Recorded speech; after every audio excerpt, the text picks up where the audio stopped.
Reaction. तुम्हारा surface area वाला doubt बहुत अच्छे से क्लियर होगा, तो समझना उसको। सबसे पहला है, सबसे फर्स्ट था रिएक्शन की कंसंट्रेशन ऑफ रिएक्टेंट, है ना। जितना ज्यादा रिएक्टेंट होगा उतना जल्दी रिएक्शन होगी। क्या ये ट्रू होगा? हाँ, तो एग्जांपल देके बताओ बच्चों भाई। एक रिएक्शन है, उसकी स्पीड बढ़ानी है, तो मैं बोल रही हूँ रिएक्टेंट को बढ़ा दो।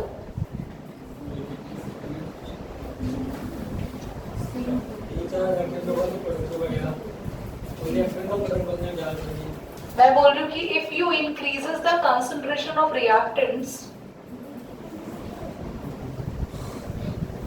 कम टाइम में ज्यादा रिएक्टेंट यूज होगा, ज्यादा प्रोडक्ट बनेगा, तो उससे तेज रहेगी रिएक्शन। कम टाइम में ज्यादा रिएक्टेंट यूज होगा, ज्यादा प्रोडक्ट बनेगा। नहीं नहीं, ऐसा थोड़ी है। यही तो होगा मैम। और क्या होगा? Now I'm giving example. If you are going to burn something, okay, let's suppose you are just burning the carbon. So if you are increasing the amount of oxygen, it supports the combustion, and which increases the rate of reaction. हमें quantity नहीं बढ़ानी है product की. See what exactly I'm saying. We are not supposed to increase the quantity of the product, but we are supposed to increase the pace of the reaction, speed of the reaction, rate of the reaction. It doesn't matter the product will form 1 gram or 2 gram or 10 gram, but it matters whatever or how much the product is being formed. It should be formed eager. तो उसके लिए आपको ये देखना है कि दोनों reactant में से कौन सा ऐसा रिएक्टेंट है जो उस प्रोसेस को सपोर्ट कर रहा है, उसको बढ़ा दो। Is that clear? समझ आया? नेक्स्ट बोलो क्या था? टेम्परेचर।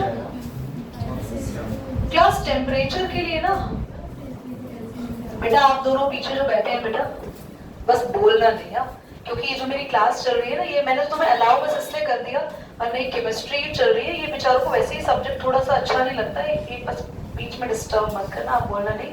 आप वो फोन लेकर आ जाए करो, अपने लिए टॉय फोन टाइप का होता है ना, तो एक बच्चा एक का हाथ में रखे, दूसरा बच्चा दूसरे, तो आप बात कर सकते हैं। ये रिकॉर्ड हो गया?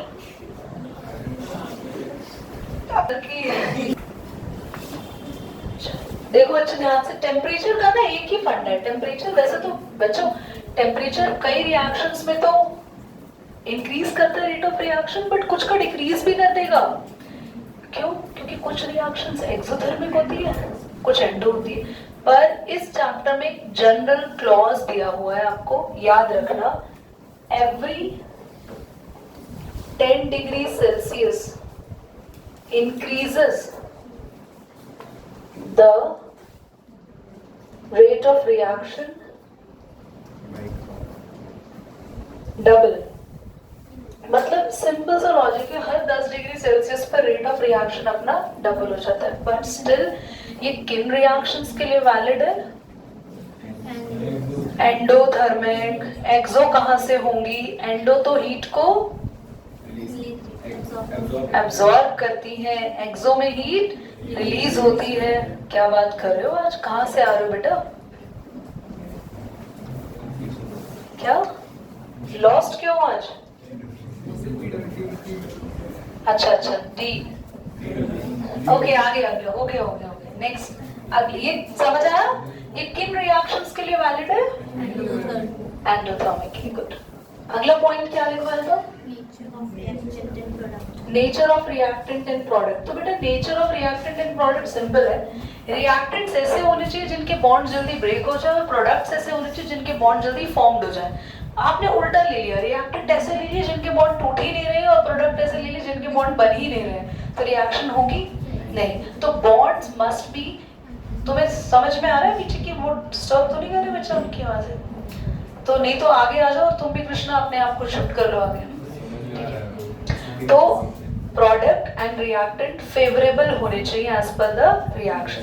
तो इसमें ऐसा कोई एग्जांपल नहीं है, सिंपल सा लॉजिक है, रिएक्टेंट्स की बॉन्ड जल्दी ब्रेक होने चाहिए, प्रोडक्ट्स से जल्दी फॉर्म होने चाहिए। अगला क्या था? Presence of catalyst. क्या? Presence of catalyst. कैटलिस्ट तो बढ़िया है। कैटलिस्ट क्या करता है? खुद तो रिएक्शन में इन्वॉल्व नहीं होता। ये ना वो एक ऐसा बीच वाला फ्रेंड है जो दो रिएक्टेंट से प्रोडक्ट बना देता है बट खुद इन्वॉल्व नहीं होता, समझ रहे हो? खुद उसके अंदर कोई केमिकल चेंजेस नहीं आए, समझे? That is it. तो ए और बी से सी बन गया बट इसके अंदर यहाँ पर कोई केमिकल चेंजेस नहीं आया। मान लो ये बी क्या था, हमारा रिएक्टेंट था। सिंपल सा लॉजिक, रिएक्टेंट सिर्फ और सिर्फ अगला जो स्टेप आएगा ना सरफेस एरिया, है ना, ये रिएक्ट इससे जुड़ा हुआ है कैटलिस्ट, कैटलिस्ट से पॉइंट जुड़ा हुआ है। तो कैटलिस्ट क्या करता है, इन दोनों में जो चेंजेस होने हैं, जो बॉन्ड ब्रेक होना है, नए बॉन्ड फॉर्म होने हैं, उस प्रोसेस को थोड़ा फास्ट कर देता है और ये करके निकल लेता है खुद साइड। तो उसके अंदर कोई चेंजेस नहीं आते कैटलिस्ट में। तो कैटलिस्ट हमेशा रिएक्शन के रेट को इंक्रीज करता है कृष्टि, कभी कभी डिक्रीज भी करता है, पर 99.9% इंक्रीज ही करता है। इसीलिए कभी वाइवा वगैरह में अपने टीचर्स को बताओ ना, तो व्हाट कैटलिस्ट डू, तो इंक्रीज मत बोलना, बोलना catalyst alter the rate of reaction, ठीक है? What it does, alter the rate of reaction. लड़कियां तो ऑल्टर ज्यादा अच्छे से समझ पाती है। नेक्स्ट क्या हो गया? अरे मैं तो कपड़ों की बात कर रही हूँ, because alteration needs a lot in that. तुम्हें तो क्या करना है, कुछ कैसा भी दे दो बस, ठीक है, नो ऑल्टरेशन रिक्वायर्ड। नेक्स्ट बोलो, सरफेस एरिया। अच्छा देखो, लेसन सरफेस एरिया की बात कर रहे हैं। जितना ज्यादा रिएक्टेंट का सरफेस एरिया ज्यादा होगा, ऑब्वियसली उतना रेट इंक्रीज हो जाएगा। इसके पीछे ना एक लॉजिक है, बहुत ध्यान से सुनना। आपको वुडन लॉग है, पूरा का पूरा बर्न करना है, मैंने एग्जाम्पल ये लिखवाया, और मैंने उसके छोटे छोटे पीसेस कर दिए। जब आप उसको बर्न करेंगे तो हर एक पीस जो है वो चारों साइड से हीट ले रहा है, अपने चारों बाजू साइड से हीट ले रहा है।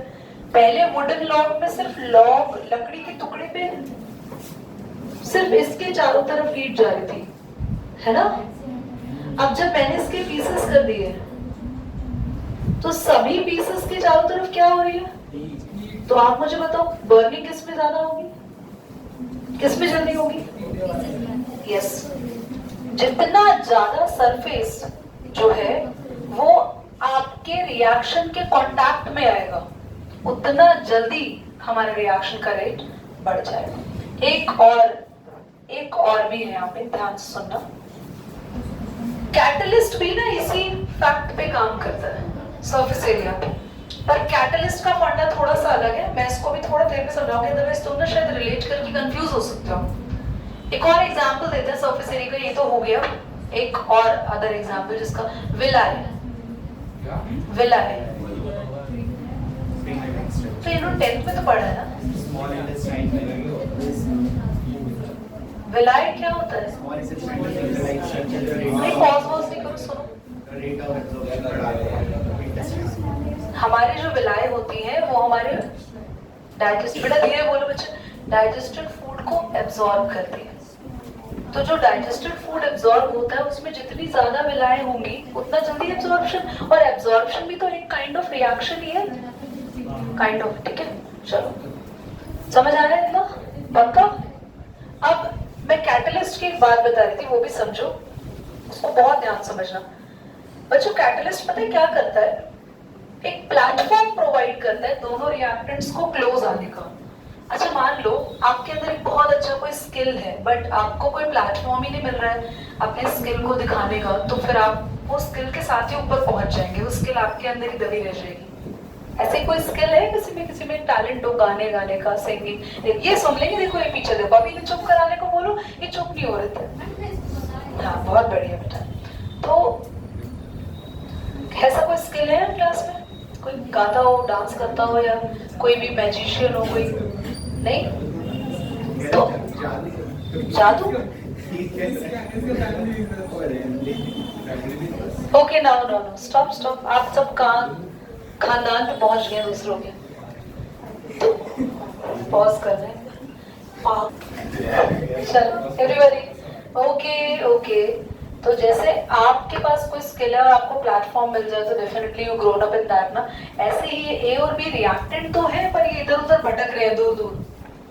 कैटलिस्ट ने क्या करा, ए और बी को क्लोज लेकर आ गया। क्लोज कैसे लेकर आ गया, एक सरफेस प्रोवाइड कर दिया इसने जहां पर ए और बी में इंटरेक्शन हुआ। और याद करो हमने सॉल्यूशन चैप्टर में पढ़ा था ए इंटरेक्शन बी बी इंटरेक्शन, तो कुछ इसके इंटरेक्शन अपने आप से वीकर रहे होंगे, बी के इंटरेक्शन बी के ही मॉलिक्यूल से वीकर रहे होंगे और फिर इन दोनों के इंटरेक्शंस क्या हो गए, आपस में स्ट्रांग हो गए। समझ में आया? पॉजिटिव डेविएशन का एग्जांपल है। हाँ पॉजिटिव डेविएशन, हाँ, it's a kind of that. हाँ, पॉजिटिव डेविएशन। ठीक है, चलो क्लियर हो गई सारे फैक्टर्स। कुछ नहीं पूछा जाएगा पेपर में इससे बेटा, बात करोगे मुझे मेरे रिश्तेदारों के साथ। ओके, रेडिएशंस का मतलब होता है जब हम रिएक्शंस को यूवी रेस की प्रेजेंस में करते हैं। क्या आपने सुना है बहुत सारे रिएक्शंस के ऊपर हम HNU, अरे पढ़कर आए हो, हेलो एल्केन हेलोरीन, है ना। तो रेडिएशंस क्यों यूज करते हैं, रेडिएशंस में एनर्जी होती है, वो एनर्जी पुराने बॉन्ड्स को ब्रेक करने में और नए बॉन्ड्स को फॉर्म करने में रिस्पॉन्सिबल होती है। और मैंने एग्जाम्पल भी दिया, हाइड्रोजन एंड क्लोरीन दो गैसेस फॉर्म है, रिएक्ट करके HCl बनाते हैं। अगर इसको लाइट के एब्सेंस में करा रिएक्शन ही नहीं होगी, लाइट की प्रेजेंस में करोगे तो रिएक्शन होगी। स्कूल में रिएक्शंस वगैरह करते हो तुम लैब में, मतलब कुछ फ्रीक्वेंटली? हर वीक होती है। हर वीक होती है। कुछ ऐसी रिएक्शन है जिसमें स्पेशली टीचर ने बोला है कि यहाँ पे लैंप ऑन करो, लैंप के अंडर डायरेक्शन में रिएक्शंस करो? अभी तक नहीं हुआ। नहीं, ऐसा कुछ नहीं हुआ। तो फिर आप लोगों ने लाइट के टर्म्स में रिएक्शंस नहीं पढ़े? हाँ, but particularly we don't have any. Okay, coming to the point everybody, आप ध्यान से सुनो। सबसे पहले हम पढ़ेंगे लॉ ऑफ मास एक्शन क्या कहता है।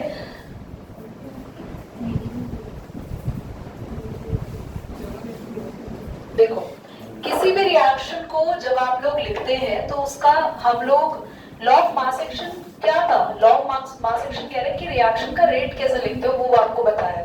रिएक्शन का रेट कैसे लिखते, दीदी सीख तो लिया रिएक्शन का रेट, हमने सीखा नहीं था -dA/dt, -dB/dt, dC/dt, वो तो रेट कैलकुलेट करने का एक तरीका है। पर आज हम सीख रहे हैं रेट एक्सप्रेशन। क्या सीख रहे हैं?